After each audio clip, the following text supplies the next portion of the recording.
Ya, bismillahirrahmanirrahim. Assalamualaikum warahmatullahi wabarakatuh. Rabbi shrah li sadri wa yassir li amri wahlul 'uqdatam min lisani yafqahu qawli. Ya, segala puji bagi Allah yang telah memberikan kita banyak sekali nikmat ya. Nikmat yang tak terhitung jumlahnya ya. Ya, Masya Allah, Allah selalu menjaga kita, selalu memberikan kita kesehatan, kesempatan, dan hal-hal yang baik ya, Masya Allah. Selawat serta salam tak lupa kita curahkan kepada Nabi kita tercinta, idolanya umat muslim semua ya, yaitu Nabi Muhammad SAW ya, yang dengan penuh perjuangannya, pengorbanannya kita masih bisa merasakan indahnya Islam sampai hari ini. Ya, bagaimana kabarnya teman-teman semua? Semoga semuanya selalu dalam keadaan sehat dan selalu bahagia ya. Ya, sebelumnya ahlan wa sahlan untuk peserta yang baru dan juga teman-teman semua. Akhirnya kita sampai di semester baru ya, semester genap di tahun ajaran 2021-2022 ya, Masya Allah. Ya, semester baru, semoga semangatnya juga baru.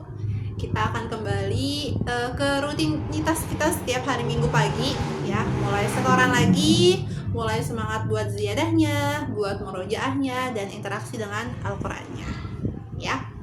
Oke, insya Allah hari ini saya akan membawakan video yang berjudul tentang adab dalam mempelajari Al-Qur'an ya, adab-adab kita dalam mempelajari Al-Qur'an.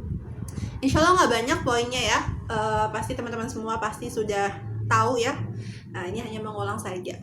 Ya, adab dalam mempelajari Al-Qur'an. Yang pertama adalah kita harus berpakaian yang sopan ya, berpakaian yang menutup aurat.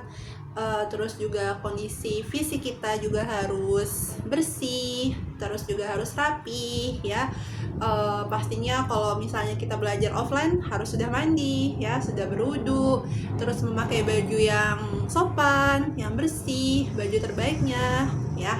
Dan pasti kita ini ya, kalau cewek, kalau wanita, kalau akhwat ya, biasanya akan berhias ya, misalnya memakai bedak ya, seperti itu. Jadi kita akan memakai baju terbaik kita gitu ya. Nah, pun ketika kita datang juga dalam keadaan yang sehat ya.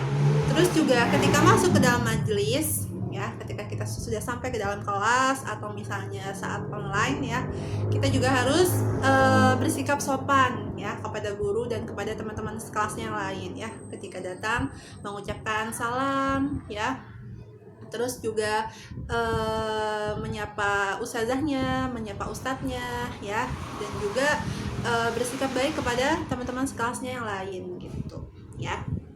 Terus itu yang pertama.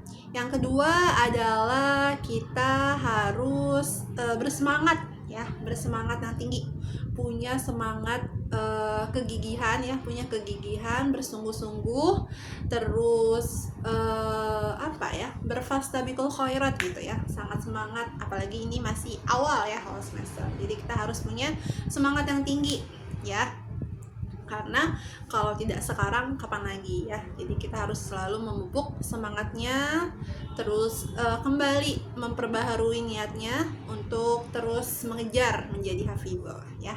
Tuh.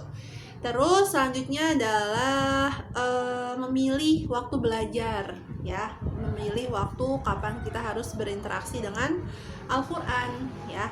Sebenarnya semua waktu itu baik ya, cuman ada waktu-waktu yang lebih baik lagi dan waktu yang paling baik ya. Kalau banyak dalam kitab menyatakan waktu terbaik adalah saat pagi hari ya. Jadi teman-teman semua jangan menyisakan waktu ya, tapi kita yang harus menyiapkan waktu untuk interaksi dengan Al-Qur'annya ya. Apalagi sekarang kita pasti sudah punya hafalan yang banyak ya, jadi harus banyak mengulang-ulang hafalannya.